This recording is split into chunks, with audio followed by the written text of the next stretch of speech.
This is Centennial Grove. We've been here before. Last year, this was as far as I bicycled when I first got my bicycle. This year, I'm going up further already. My legs are feeling a little bit jello-y, but it was actually not too hard to get here. And there's something I want to see further this way. And if you remember the last video I took here in October of 2024, you might know what that is, but we'll see what we will see. I get back on my bicycle and I have about 2 miles before things get interesting. This is Skalkaho Highway Road in this direction. We've been up Skalkaho Highway Road before, but we're not going up that way today. We are instead going this way. And last time we were here, there was a sign right there that said, "Don't go further, fire." And I went further before turning around. And at the time, there were planes flying overhead, an entire production fighting the fire up there, even into mid-October. And today, I'm going to see what was the aftermath of those fires. Now, I'm not to the first gate yet, but I have noticed this in several places. There's these red trees, and their trunks look darker. And I don't know if that's burning because there's not burning on other trunks or on the ground. And usually even after stuff had grown up, you would see burnt stuff on the ground. So I don't know if those trees are just dying, but that also is kind of a bad sign for future years if we do have a lot of these trees that are basically ready to torch. But I haven't come to the burnt area yet, but I haven't come to the first gate. So we'll see what happens when I come to the gate. Okay, that tree there, that definitely looks torched. So I don't know what the fire behavior was, that you don't see a lot of ground burning here, but you do see torched trees. I'm uncertain about that. And this is where I give my standard disclaimer. I'm a guy with a camera, not an ecologist or fire scientist. So I'll just show and maybe you can draw your own conclusions. So we're at the first gate. And here the creek is running clear, so whatever happened, it didn't cause too much debris pile up, at least nothing that hasn't been cleared away in the past 11 months. And this is the first gate, and from here I'm probably going to mostly be walking because there's no traffic. It's relaxing and my legs are tired and I need to kind of stretch them.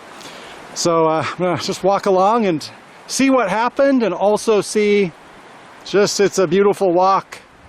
And yeah, so there are certainly signs that something happened, but then on either side, looks a lot different. So far, I have seen some spots where I could see obvious burning, but it is not as extensive as I guessed it might be, and it is not catastrophic. Like when we went to Roaring Lion, where it was actually like burned down to the ground, you can see this is still a place now where you could ignore. Now the other side of that is I've been walking for 5 minutes, it might get more extensive ahead of here, which is why I'm continuing. So I continue to see spot fires along the side of the road, and then, you know, there's more spots there, but then you can see a lot of green. Of course, one thing to remember about that is that when I was here, we saw a lot of fire teams, we saw aircraft and stuff, so you know, I'm not saying this wasn't a major problem. It didn't become as major as it could because of a lot of very brave, intelligent firefighters. And also, there's a good chance that a lot of it is out of sight. Like if you look ahead on that hill, that looks like it might be over 50% burnt. So this fire was extensive. I mean, the fire zone went for 5 or 6, 10 miles down this road, so could be that it just didn't come this far in a serious way. I'm also personally happy because this was one of my special places, one of my many special places in the Bitterroot Valley, that it is not, you know, leveled to the ground. Although the part I'm waiting for, which is in a while, is where the creek is directly on our right, and we'll see if that area was spared as well, because that's a very beautiful area. So I'm going to walk that far, take a look there, and at some point around there I'll probably turn around. Well, I am glad I came this far, and as you can see we have the creek over on the right. Daly Creek, not Skalkaho Creek technically. And you can see here we're at a point where it's like 50% or over 50% burnt.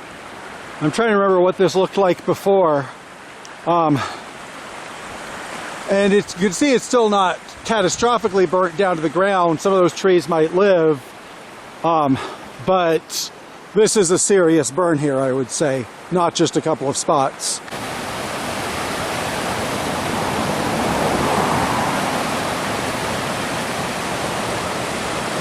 And just a couple hundred feet further on, here you can at least pretend it's untouched. You have to look for the signs. And this is something I don't specifically know about except for the basics, but fires spread through a mixture of fuel, wind, and other weather, and terrain. And this was a big complex, so in some places this could have been a creeping ground fire, in other places it could have been a crown fire, and in others it was maybe carried by embers by wind. So looks like it was a complicated situation here.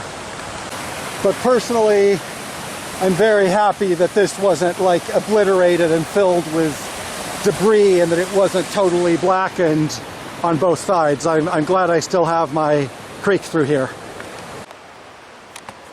So another point to make here is that this is a Pacific Northwest type forest along the stream bed.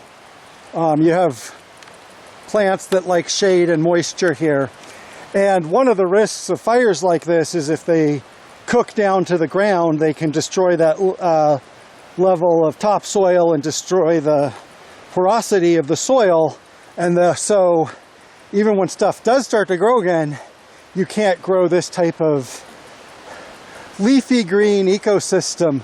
So I'm glad that at least along here that was not the case. That we're, my impression is that things are going to regrow fairly easily in the zones I've seen.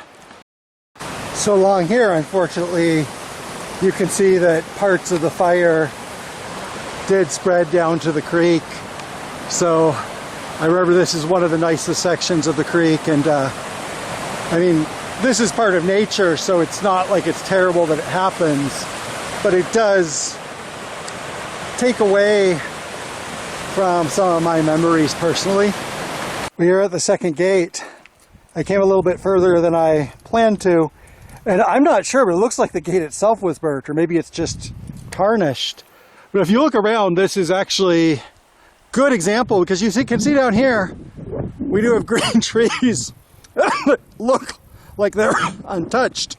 Then going up, you can see trees that are red-end, and above that, and I think that's from last year, you can see those trees were burnt to the ground. That was a severe fire. And I've said before, I'm not a scientist, but I can report.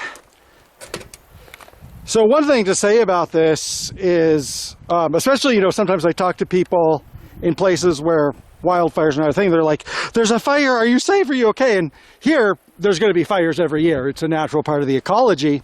So not every fire is a disaster. Most fires aren't. But sometimes you have generational fires that permanently change the ecosystem because, or, change it for, a couple hundred years, maybe not permanently, but a couple hundred years, because it can take a while for topsoil to regenerate. And that ties in with bigger issues. In my mind, this is due to climate change. And that's something I can't prove for every incident because, like I said, it's part of nature. But, definitely there's some evidence that climate change is making this more difficult. And the thing with that is that people tend to catastrophize it. And sometimes people put deadlines. Society or the environment is going to collapse by year 20XX. And most of those predictions have not turned true because here's the takeaway from this video. Something doesn't have to be a devastating catastrophe to be a real thing. And we haven't seen devastation here up until that point. I would say that's devastated or decimated. What we've seen is change. And forests, like societies or any complex system, can take a bit of pressure and still survive and come back. And sometimes when people are thinking that it has to be a devastating change, they ignore the signs. You can still walk here and see trees, so this was all made up. No, this was a real thing. So that's kind of my speech, and that's kind of the takeaway, is that there is some very real change here. It's concerning for somebody who lives here, at least part-time, but that doesn't mean that it's going to be like, oh, this is obvious, everything has changed. And also we're talking in, longer spans than a year or two. If it looks like this now, how is that change going to change this forest in 10, 20, 100, 500 years? So that's my takeaway from the day. And then on a personal notice, 17 miles up here, so this will be 34 miles round trip. Yesterday I rode my bike into town, but that's the first bicycle riding I've done since last October for 11 months. So I'm probably going to be pretty tired when I get back home. It's, I think, around 4 o'clock in the afternoon, so probably time to start heading back. I hope this was informative. I don't have the complete story, but hopefully this is an important part of the story, especially if you live here or live other places in the Rocky Mountains and want to know what's happening.